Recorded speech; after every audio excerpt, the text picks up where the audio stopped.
আসসালামু আলাইকুম। জুবাইর একাডেমিতে সবাইকে স্বাগতম। আশা করছি সবাই ভালো আছেন। কাছে দূরে যে যেখানে আছেন সবাইকে অনেক অনেক শুভেচ্ছা এবং অভিনন্দন জানিয়ে শুরু করছি আজকের এপিসোড। আজকে আমরা আলোচনা করব যে ভুলগুলোর কারণে আমাদের উদ্যোক্তা জীবন নষ্ট হয় এবং উদ্যোক্তারা সফল হতে পারে না, এমন কিছু কারণ আলোচনা করার চেষ্টা করব। তো উদ্যোক্তারা যখন একটা বিজনেস শুরু করেন, বেশিরভাগ উদ্যোক্তারা দেখা যায় যে ওই পণ্যটা বা যে প্রোডাক্ট নিয়ে সে বিজনেস করবে সেই প্রোডাক্টের সম্পর্কে তাদের সঠিক কোনো আইডিয়া থাকে না। তারা সাধারণত দেখে অনলাইনে কোন প্রোডাক্টটা বেশি সেল হচ্ছে, আবার আমার পাশের বন্ধুটা কোন প্রোডাক্ট নিয়ে ব্যবসা শুরু করছে, আবার আমার আশেপাশের মানুষগুলো কোন প্রোডাক্টটা সেল করে বেশি বেশি লাভবান হচ্ছে, সেই প্রোডাক্টটা যখনই দেখে তখন সেটার উপর হুমড়ি খেয়ে পড়ে। তো দেখা যাচ্ছে যে হুমড়ি খেয়ে আমি পাশের মানুষজনকে দেখে সাধারণত হুমড়ি খেয়ে পড়ি, কিন্তু পরবর্তীতে দেখা যায় যে ওই প্রোডাক্ট সম্পর্কে আমার তেমন কোনো নলেজ থাকে না। তো উদ্যোক্তাদের যদি একটা প্রোডাক্ট সম্পর্কে তেমন কোনো নলেজ নাই থাকে, তাহলে কিন্তু সেই প্রোডাক্ট সম্পর্কে খুব ভালো প্রমোট করতে পারবে না। অর্থাৎ এখানে কয়েকটা জিনিস কাজ কাজ করে যে তথ্য, মানে যদি প্রোডাক্টের সঠিক তথ্যই আমি না জানি বা এর বেনিফিট সম্পর্কে বা এই ফিউচার সম্পর্কে না জানি, তাহলে কাস্টমারকে আমরা কখনোই কিন্তু সঠিক তথ্যটা পৌঁছে দিতে পারবো না। তো সেই ক্ষেত্রে দেখা যাবে যে কনফিডেন্সের অভাবে হলেও উদ্যোক্তারা তাদের আগ্রহগুলো হারিয়ে ফেলে। দ্বিতীয় কারণ হলো যে উদ্যোক্তাদের আসলে, যেহেতু আমি আগে একটা প্রসঙ্গ বলেছিলাম যে অন্যকে দেখে তারা সেখানে ছুটে যাচ্ছে, অন্যকে দেখে তারা ওই ব্যবসায় ঝাঁপিয়ে পড়ছে, তার ফলে হয় কি ওই ব্যবসাটার প্রতি তার মূলত কোনো প্যাশন থাকে না। আপনি চিন্তা করবেন যে কোনো একটা পণ্য, অর্থাৎ যে পণ্যটা নিয়ে আপনি ব্যবসা করবেন সেই পণ্যটার প্রতি আপনার মায়া আছে কিনা, আপনি এই পণ্যটা সম্পর্কে সঠিক তথ্য জানেন কিনা, অর্থাৎ আপনার প্যাশনের সাথে যায় কিনা। যদি আপনার প্যাশনকে বিজনেসে কনভার্ট করতে পারেন, সেক্ষেত্রে দেখা যাবে যে সেই বিজনেসটা দ্রুত গ্রো হওয়ার একটা চান্স থাকে। তো এই প্যাশনটা না থাকার কারণেই দেখা যায় বেশিরভাগ উদ্যোক্তারা তাদের উদ্যোক্তা জীবনগুলোকে হারায়, কিংবা অর্থাৎ তাদের পুঁজিগুলো হারিয়ে ফেলে। থার্ড যে পয়েন্টটা হলো ছোটাছুটি করা। একটা ব্যবসা আসলে যখন আমরা শুরু করি তখন বেশিরভাগ উদ্যোক্তারই বিভিন্ন জায়গায় ছোটাছুটি করে। ছোটাছুটি বলতে আমরা যে জিনিসটা বোঝাচ্ছি যে আজকে কেউ সোপ নিয়ে বিজনেস শুরু করলো, কালকে আবার শুরু করলো যে হ্যান্ড ওয়াশ নিয়ে, আবার পরশু শুরু করলো ফেস ওয়াশ নিয়ে, তারপরের দিন শুরু করলো কিছু মধুময় বাদাম নিয়ে, আবার কখনো কখনো শুরু করে ধরেন আরেকটা প্রোডাক্ট, একটা থ্রি পিস নিয়ে শুরু করলো।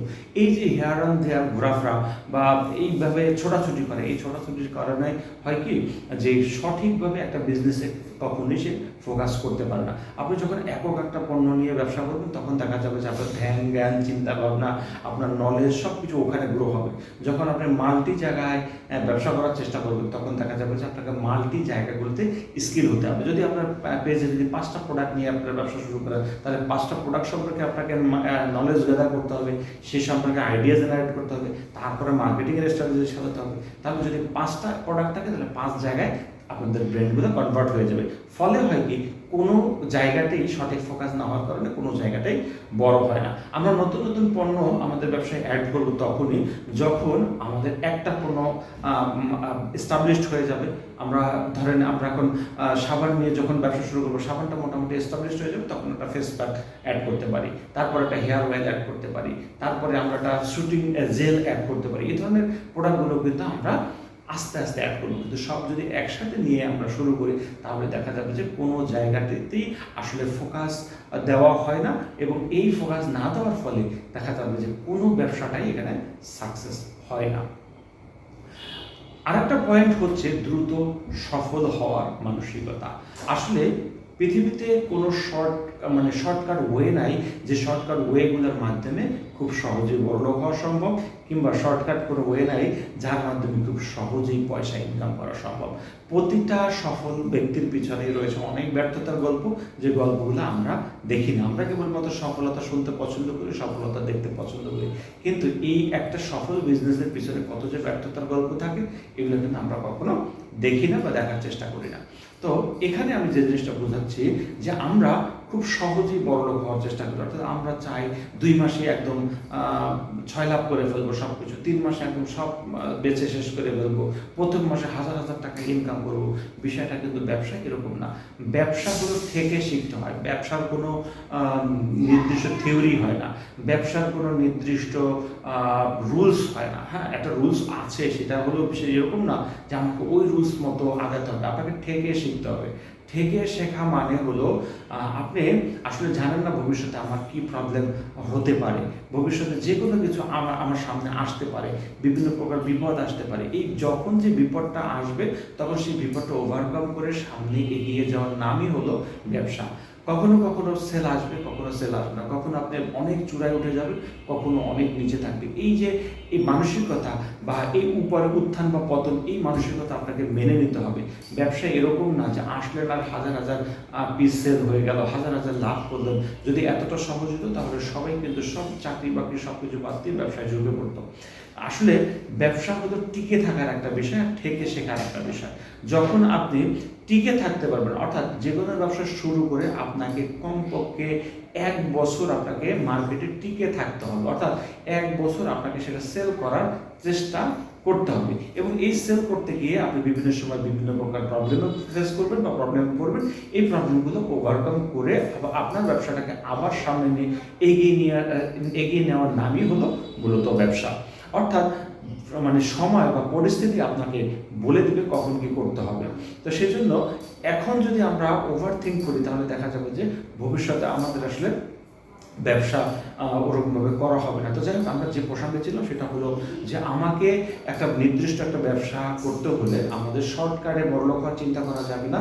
আপনাকে অবশ্যই 6 মাস থেকে 1 বছর কমপক্ষে এই মার্কেটে কোনো একটা পণ্য সেল করা বা পরিচয় করানোর মতো মানসিকতা আপনাকে থাকতে হবে। অর্থাৎ আপনাকে যত খারাপ পরিস্থিতি হোক না কেন, আপনার ব্যবসায় সেল আসুক না আসুক, যত কিছু হোক না কেন, আপনাকে কিন্তু অন্ততপক্ষে 6 মাস 1 বছর আপনাকে এই স্থানে বা এই ব্যবসায় টিকে থাকতে হবে, তাতে আপনার যত কষ্ট হোক, যত পরিশ্রম হোক। তো এই তো মোটামুটিভাবে অনেকগুলো পয়েন্ট আলোচনা করলাম। এরপরে যদি আচ্ছা, আরও কিছু বিষয় আছে যে আপনাকে কিনে জিততে হবে। যে পণ্য নিয়েই আপনি ব্যবসা শুরু করেন না কেন, যে পণ্য নিয়ে আপনি ব্যবসা করেন না কেন, আপনাকে কিনে জিততে হবে। অর্থাৎ সোর্স করতে করতে করতে করতে আপনাকে অনেক ডিপে চলে যেতে হবে। যত বেশি ডিপে যেতে পারবেন, অর্থাৎ যত ভালোভাবে আপনি কিনতে পারবেন, তত ভালোভাবে আপনি সেল করতে পারবেন। অর্থাৎ প্রোডাক্ট সোর্সিংটা আপনাকে শিখতে হবে অনেক ডিপে গিয়ে। তো আমাদের দেখা যাবে যে আমরা আসলে ডিপ সোর্সিং করি না, কারণ আমাদের কাছে বেশিরভাগ সময় উদ্যোক্তাদের পুঁজি কম থাকে, যে কারণে আমরা ডিপ সোর্সিং করতে চাই না, মানে পারি না। তবে একটু চ্যালেঞ্জ নেওয়া শিখতে হবে। হ্যাঁ, যে কোনো ব্যবসায় চ্যালেঞ্জ নেওয়া শিখতে হবে, আপনাকে পুঁজি ম্যানেজ করতে হবে, আপনাকে বিভিন্ন জায়গা থেকে অন্ততপক্ষে ধার হোক বা লোন হোক, যেভাবে হোক টাকা ম্যানেজ করতে হবে। ব্যবসা মূলত টাকা ছাড়া কিছু চেনে না। আপনি অভাবে আছেন, আপনি কষ্টে আছেন, এই জিনিসগুলা ব্যবসা মূলত বুঝবে না। ব্যবসা আপনি যত বেশি ইনভেস্ট করতে পারবেন তত বেশি লাভবান হবে। তবে আপনার মানসিকতা থাকতে হবে, আমি যত টাকাই ইনভেস্ট করি না কেন আমি ব্যবসার সফলতা দেখে ছাড়বো, এরকম একটা চ্যালেঞ্জ নেওয়ার যদি মানসিকতা থাকে তাহলে আপনার ব্যবসাটা খুব দ্রুত বড় হবে। তো যাই হোক, অনেক কথা বলে ফেললাম। কারো কারো ক্ষেত্রে এটা হয়তো বা কাজে লাগবে, আবার কারো কারো ক্ষেত্রে হয়তো বিরক্ত লাগতে পারে। যদি এ ধরনের টিপসগুলো বা এ ধরনের ভিডিওগুলো নিয়মিত চান তাহলে অবশ্যই এই ভিডিওতে কমেন্টস করে জানিয়ে দিন যে এরকম আরও ভিডিওগুলো আপনাদের দরকার বা এই ধরনের টিপসগুলো দরকার। তাহলে আমি চেষ্টা করবো নিয়মিত আপনাদের সাপোর্ট পেলে নিয়মিত চেষ্টা করবো আপনাদের এই ধরনের ভিডিওগুলো আপনাদের সাথে শেয়ার করার জন্য। তো সবাই ভালো থাকবেন, সুস্থ থাকবেন। আল্লাহ হাফেজ।